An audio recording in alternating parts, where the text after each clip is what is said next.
무통 로칠드에 왔어요. 뽀양 마을에 있는. 날씨가 너무 좋다 진짜.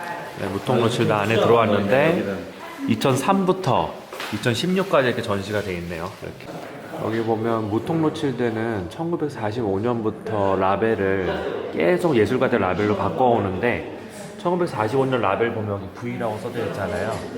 이게 세계 2차 대전에서 연합군이 승리한 걸 기리기 위해서 V, 빅토리를 새겨놓은 거고 46년부터 이렇게 쫙 있네. 뭐 유명한 앤디 워홀도 있고 이완 그건 이완 우리나라 화백이고 앤디 워홀도 있고 피카소도 있고 막 그래. 여기 보시면 1973년 빈티지는 파블로 피카소. 전 세계적으로 인정받은 아주 유명한 화가들의 그림을 매년 라벨에다가 이렇게 넣는데 이 사람들이 직접 그려준대요, 이 그림을. 근데 재밌는 게 그림을 그려주는 대가로 와인 준대. 무통 관계자분이 설명을 해주고 있는데 여기가 양조시설인 것 같아요. 와, 엘리베이터 탔는데 나무 냄새가 엄청나요. 시설이 좀 작살나요, 정말. 건물도 엄청 크고 다 최신식 설비를 갖다 놨는데 와, 여기 무통 저장고예요, 여기가.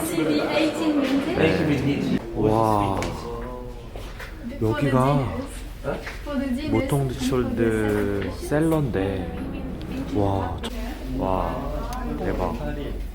여기 와우. 그리고 오크통이 2층으로 빽빽하게 쌓여 있는데 뭐 이거는 바리크 만들다가 남은 나무 같고. 저렇게 하는구나. 무통에 무통? 오, 여기 나오는 것 봐. 저 촛불로 와인에 불순물이 있는지 없는지를 딱 보고 와인 잔으로 또 들어서. 그쵸. 저렇게 쳐가지고 넣네요. 옮기는 거를 저렇게 톡톡톡톡 쳐가지고 넣어요. 여기는 무통 로칠드에서 가지고 있는 박물관인데요. 포도 양조하는 고대 석상을 이렇게 재현해 놓은 것 같아요. 저 위에 보면 저것도 포도를 양조하는 그림이에요. 이거는 모두 뉴 오크통인데 2019 빈티지에 들어가서 쓸 오크통이래요. 이 사람이 바롱 필립 로칠드인데 이 사람이 무통의 혁신을 이끌었던 사람이죠. 이게 무통의 로고입니다. 무통이 불어로 양이라는 뜻이래요. 무통의 로고입니다, 이게. 무통 로칠드가 유일하게 1855년 제정된 그랑크루 등급에서 2등급에서 1등급으로 올라간 유일한 샤또예요. 그래서 이걸 기념하고 있어요. 1973년에 올라갔다고. 그리고 이 5개가 5대 샤또, 그랑크루 1등급 5대 샤또입니다. 이 5개. 무통 2011, 샤또 무통 로칠드 2011을 테이스팅 할 거고요. 그리고 이거는 이제 세컨 와인들입니다. 여기는 보르도의 2등급 샤또 중에서 되게 유명한 삐숑 바롱입니다. 와, 근데 진짜 예쁘다. 앞에 딱 이렇게 조그만한 호수 하나 만들어 놓고, 여기는 빈야드 가는 길인데, 그냥 포도밭 가는 길인데 신전처럼 이렇게 해놨어요. 여기 뒤에 봐봐, 정원 봐봐. 확실히 매독지구에 있는 샤또들은 돈이 많아. 아까 여기는 빈야드예요.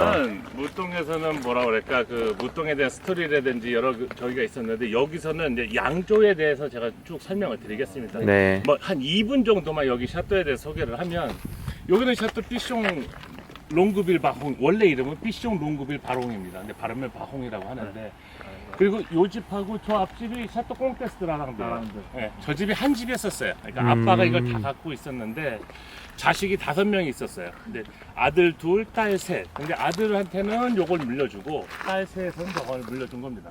근데 여기 나중에 서로 안 봤어요. 굉장히 소원해져가지고 안 봤는데, 여기 애들은 뭐 재산 싸움 났네 그런 말 하기 뭐하니까 서로가 추구하는 스타일의 와인이 달라서 좀 그렇게 소원해졌다라고 하는데, 재산 싸움이 있었습니다. 뭐 남의 집안 얘기까지는 뭐 제가 자세한 거는 모르겠고, 어쨌든간 여기는 그래서 지금 악사라고 하는 그 보험회사가 이거를 인수를 했고, 저기는 그 샹파니의 어떤 큰 다른 와이너리에서 저기를 인수를 했습니다. 콩테스 라롱드를. 그래서 가문의 흔적은 지금 하나도 없습니다. 여기 원래 이름이 샤또 삐숑 롱그빌 바롱이라고 그랬잖아요. 근데 누구든 사자도 거기 왕이 되면 그 새끼들 다 죽여버리잖아요. 그러니까 자꾸 이름을 바꾸려고 그래요, 약사에서도.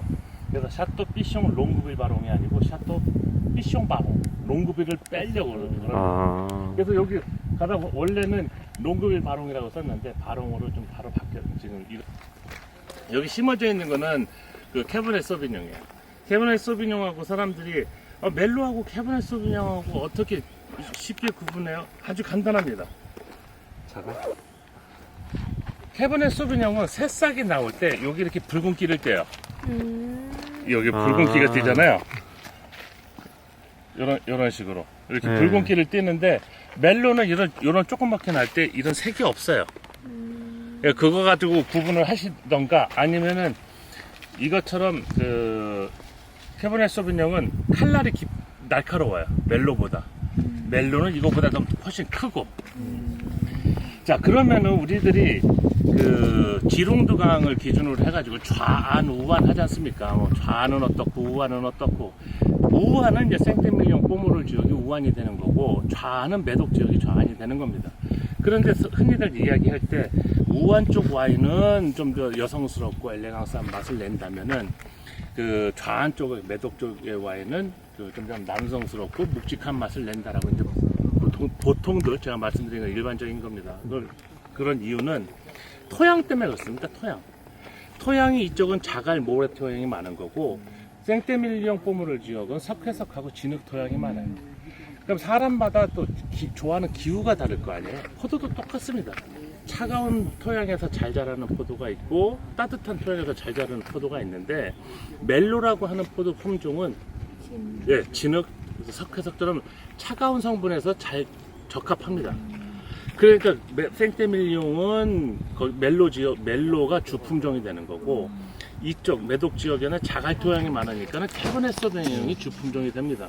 그러면 캐버넷 소비뇽하고 멜로하고 무슨 차이가 있는데 남성적이냐 여성적이냐 이렇게 얘기하는 거는 캐버넷 소비뇽은 알이 작아요. 멜로는 알이 좀 큽니다. 자, 크다고 해서 캠벨처럼 큰 거는 아니지만 캐버넷 소비뇽에 비해서 크다는 말이에요. 알이 크면 안에 수분이 많습니다. 그리고 껍질이 얇아요. 그렇기 때문에 탄닌감이 적고 그리고 알이 크기 때문에 주스가 많다는 얘기죠. 그러면은 그 무게감은 캐버넷 소비뇽보다 떨어집니다. 이런 것 때문에 뭐 여성스럽네, 남성스럽네 이렇게 표현을 하는 거고요. 나무 하나에서 한 병 생산합니까? 라고 말씀하셨는데 우리가 풍년이라고 하면 나무에 열매가 많이 열려가지고 이거를 뭐 이렇게 팔아서 경제적인 이익을 생기고 풍년이라고 좋아하지만 얘네들은 그런 개념이 아닙니다. 이 포도나무 한 그루에 22송에서 24송이가 열려요.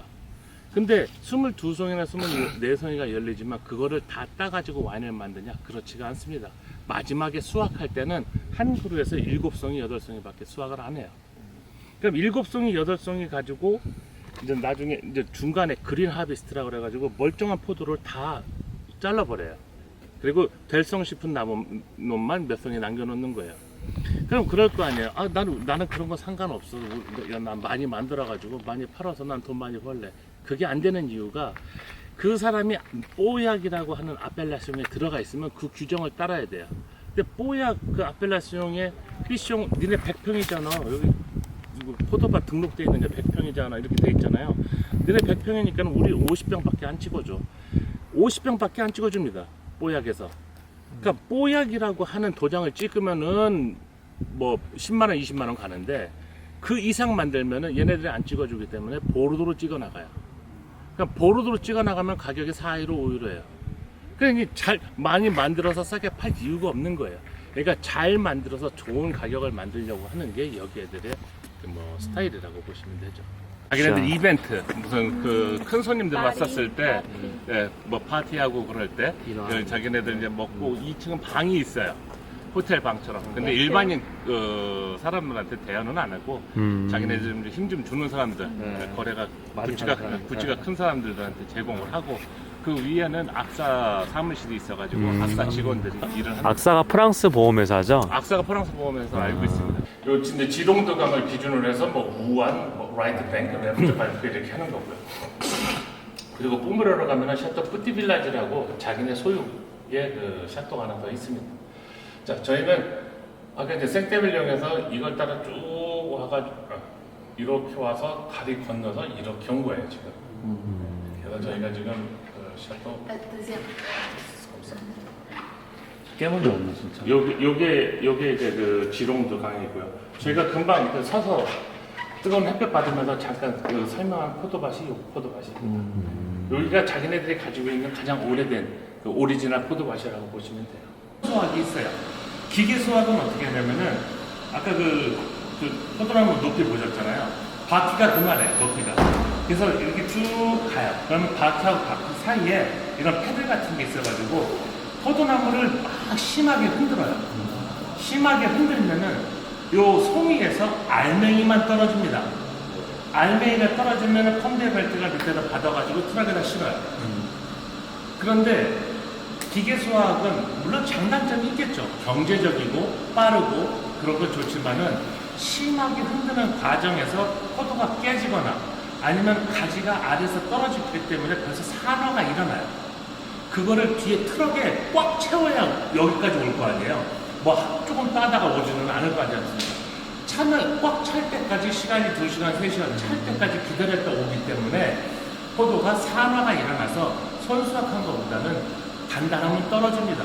대신에 빠르고 경제적이고 싸겠죠. 그러면 그랑프에서는 기계수확은 하나 하지 않습니다. 법으로 기계수확을 하지 말라는 건 없어요. 하지만 얘네들이 다 손수확을 합니다.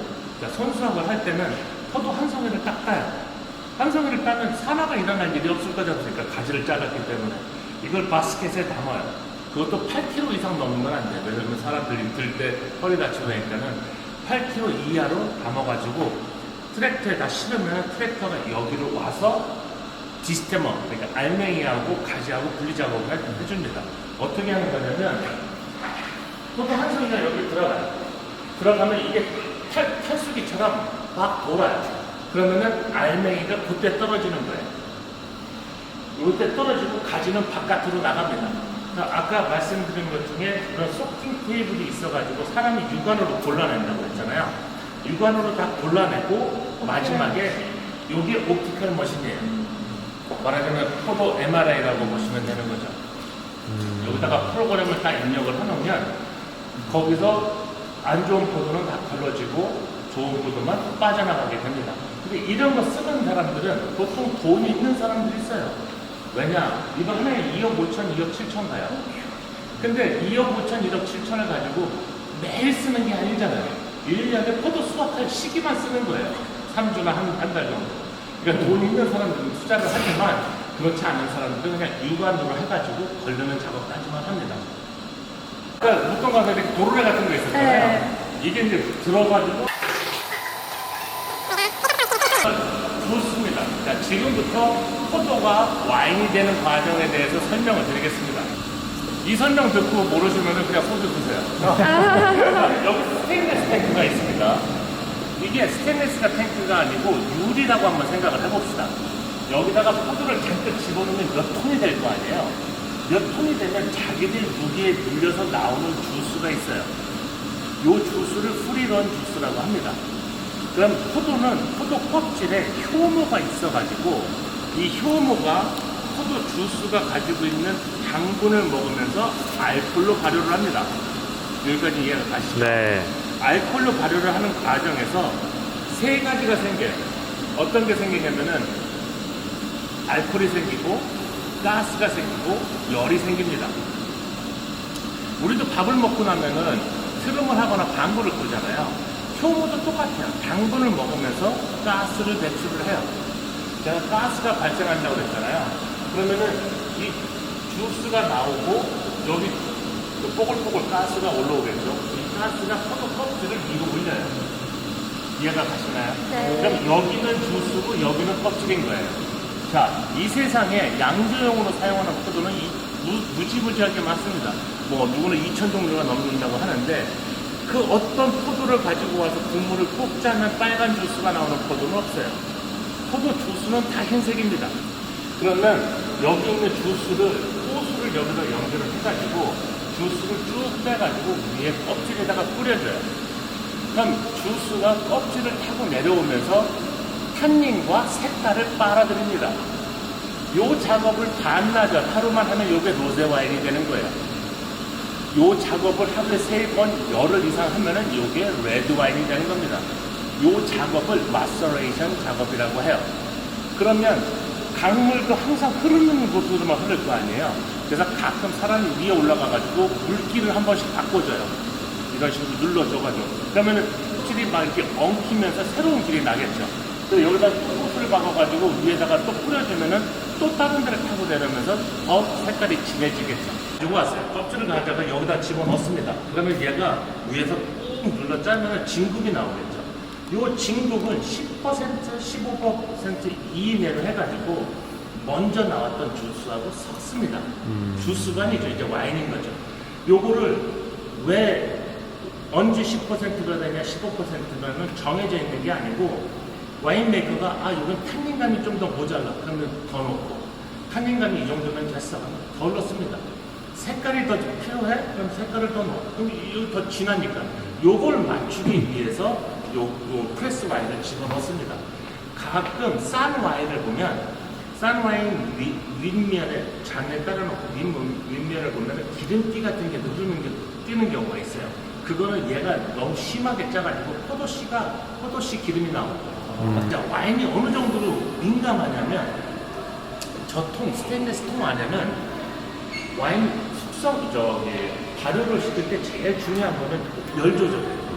저거는 저 통 안에 있습니다. 그 쿨링 시스템이라고 그래가지고 이런 스프링 같은 게 있어서 열이 필요할 때는 온수를 내보내고 열이 내릴 때는 냉수를 내보냅니다. 자, 그러면 이거는 밖에 테두리가 있어요. 여기다가 온수를 보내든지 이걸 냉수를 보내든지 합니다. 요거 가지고 열 조절을 해요.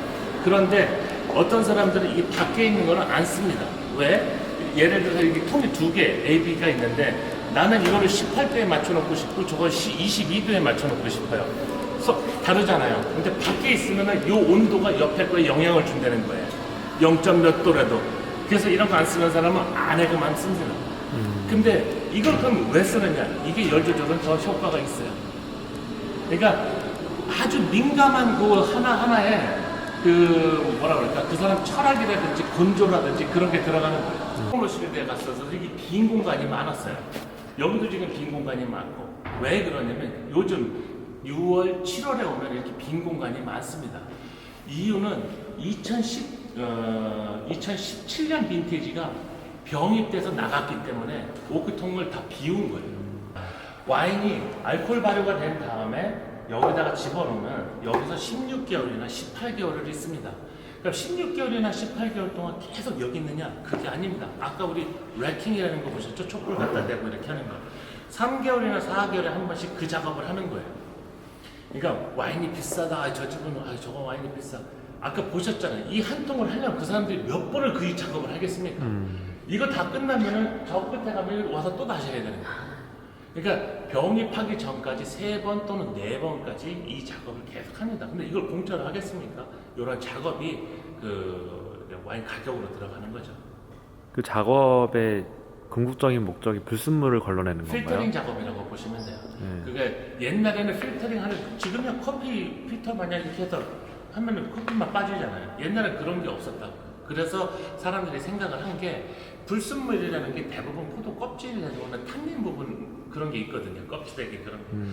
아까 에그 화이트라고 해서 계란 흰자 있잖아요. 이 오크통 하나에는 3개 또는 4개가 들어갑니다. 아까 그러면은 전통적으로는 계란 흰자를 까요.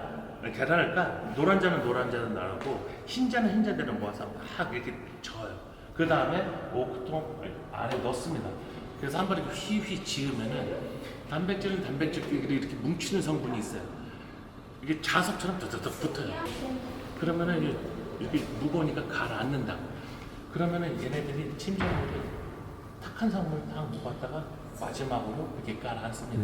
그럼 여기는 깨끗해지겠죠. 이 작업을 병입하기 3개월, 4개월 전에 합니다. 그냥 보르도 근교만 해도 그 샤토가 9,200개가 돼요. 생떼밀령만 해도 830개, 840개 됩니다. 그러면 옛날에 그 얼마나 많은 노란자가 남았겠어요.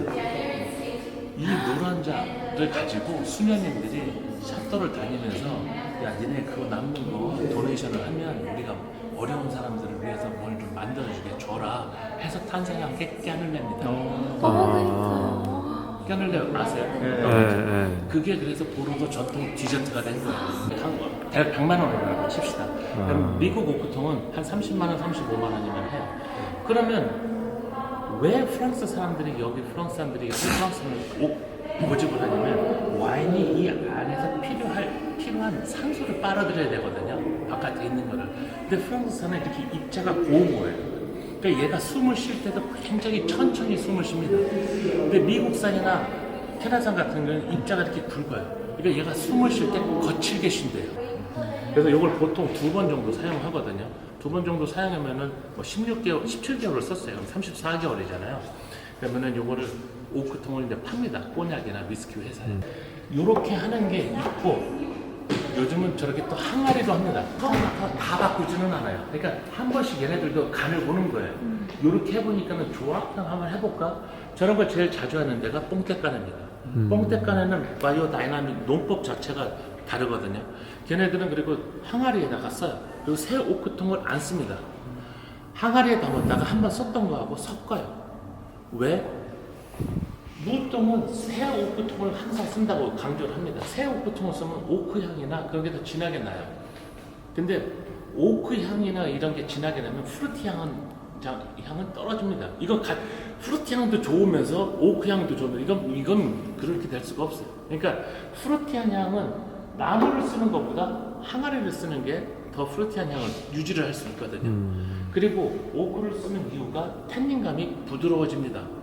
근데 그 부드러워지는 거를 저 항아리에서도 얻을 수 있다고 그래가지고 저 항아리를 합니다. 근데 항아리가 위에는 넓고 아래는 좁습니다. 왜? 그 이유는 위에는 양이 많을 거 아니에요. 아래는 좁고.